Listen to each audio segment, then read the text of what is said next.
I will tell you about Dr. Israr Ahmed, and I'll conclude inshallah. This is one of his lost treasures. I held that for last.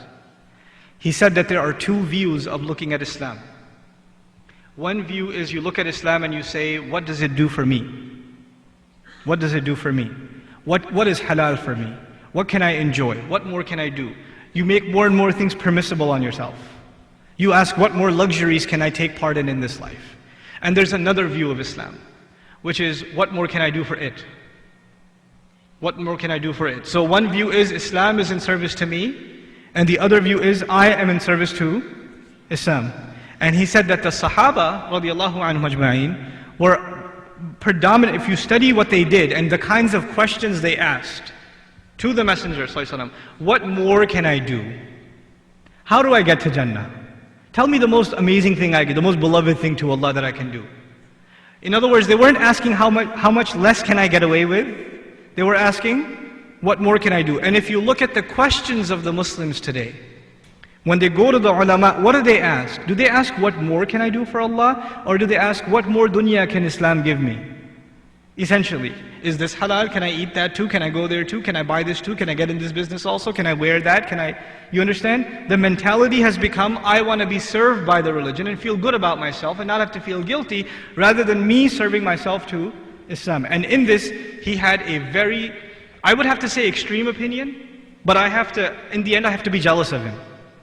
I have to be jealous of him. Because having that extreme opinion, I don't know of anybody who could have that nowadays. I don't know. You know what his extreme opinion was? He said, until the deen of Islam needs help. He said, look around you and ask yourself the question, does the deen of Islam need help? And I don't think any Muslim would look around and say, no, deen needs no help at all. I think all of us know very well, we are living in times where the deen needs help. He says, until the answer is yes, the deen of Islam needs help, he said, you shouldn't enjoy your food. You shouldn't buy new clothes. You shouldn't get an extra car or buy a house or expand your property. Live to the bare minimum and give everything else to help Allah's deen. Until that is done, until Allah is happy that the deen is established, you shouldn't be happy. That was his opinion. And you know, having that opinion is one thing. Living by it is something else. He would come to the United States. You know, scholars come from abroad, we put them up in hotels. Even I go and at a conference and they'll book me a hotel room and this and that. The guy doesn't stay at a hotel. He's sleeping on the floor in the masjid. He's sleeping at somebody's house on the floor. And he's eating like simple meals. And he's dressing in the same clothes. He's got 2 pairs of clothes. One is in the wash and the other he's wearing. That's what he's wearing for 2 months. 3 months in a stretch. Subhanallah. It's one thing to say, I'm not going to enjoy life, I'm going to give everything to it. It's one thing to say that. But it's another to do that. Even go visit his institute in Lahore, which I never had the fortune of visiting, but my friends and colleagues did. How is he living? What kind of life is he living? Subhanallah.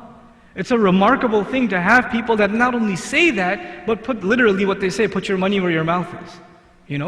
And he was expecting that from Muslims. It's a very high expectation. We're barely holding on to the fard, the minimal fard, and here he was saying, give everything up for the sake of this deen, put everything into it. The Urdu expression was, tan man dhan laga do. He would say it all the time. He would say it all the time. He said, forget about everything else, the deen needs your help. That was his calling. And I know that this is not the position of the majority of theologians, that they say the Muslim, it's okay for you to have extra pairs of clothes or whatever else, and you don't have to be that extreme. And I say that fine, it is, if you compare it to the vast majority of scholars, it is extreme. But man, I'm still jealous. To want akhirah that bad and to let go of dunya that strongly, that's something we have to admire. It really is. And in that sense, I feel of all his contributions, it is that idea that he lived by, that he presented constantly, that he educated people with. That idea alone makes me think it's a huge loss to the ummah. That we have a person like that and a fire like that was burning in his heart, that is now gone.